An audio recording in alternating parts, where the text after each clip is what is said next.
speak about the halachic differences between Shabbos and Yom Tov, the most profound halachic difference is what's known as Oichel Nefesh.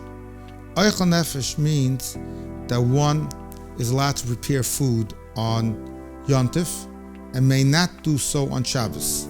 So we know on Yom Tov you could cook and you could bake. On Shabbos, of course, you may not cook or bake.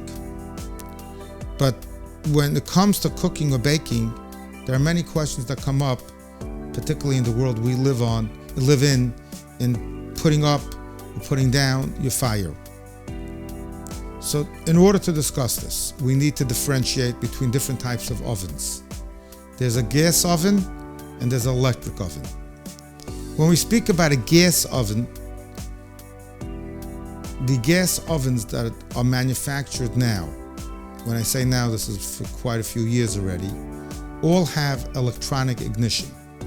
So the old-fashioned ovens that we grew up with were just, there was a pilot light, and what you did when you turned on the oven was you really just having that fire from the pilot light coming out from your burner, transfer through gas through your burner. And if you were putting it on because you needed to cook on Shabbos or not on Shabbos, on Yom Tov, it was permissible. However, now that we have electronic ignition, so just like you can't turn on a light on Shabbos, on Yom Tov, and on Shabbos of course as well, but on Yom Tov, you can't turn on a light, you can't turn on any electric appliance, you can't turn on the fire on your gas range. So that is certainly prohibited. What about lowering the fire? So the halacha is as follows. If you want to lower the fire on your gas range because you don't want to be hot in the kitchen, you want to lower the fire on your gas range because you don't want to spend money on your gas bill, that isn't permitted.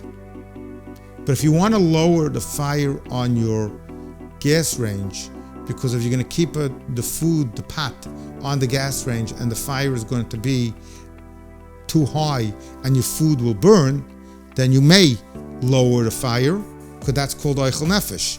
You're doing it to prepare the food.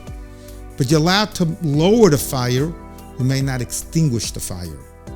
However, if in your desire to lower the fire, what happened was it went out, the fire went out, but the gas is still burning, so that's already a situation of danger.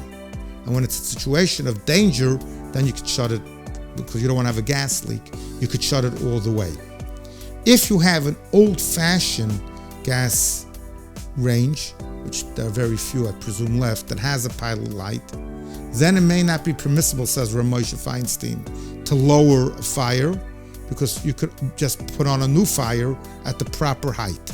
But again, since that isn't the common situation, the halacha is you can never put on a fire on a gas range with electronic ignition. You may lower the fire on a gas range when you have food on the fire that may get burnt or ruined if you don't make the fire lower. Everything I discussed till now was on a gas range, but there are many people that have electronic stoves and electronic ovens. They are much, much more complicated because they're the same as I spoke a moment ago, like putting on your light and putting on an appliance. And we're not allowed to put on electricity on Shabbos and Yom Tov. So certainly you can't put on your electric oven. And even if you want to close your electric oven, really what happens when you want to lower your electric oven, it means that some coils will go out and other coils that give off more heat will go on. And that's like creating a fire, which we've established in this conversation may not be done even on Yom Tov.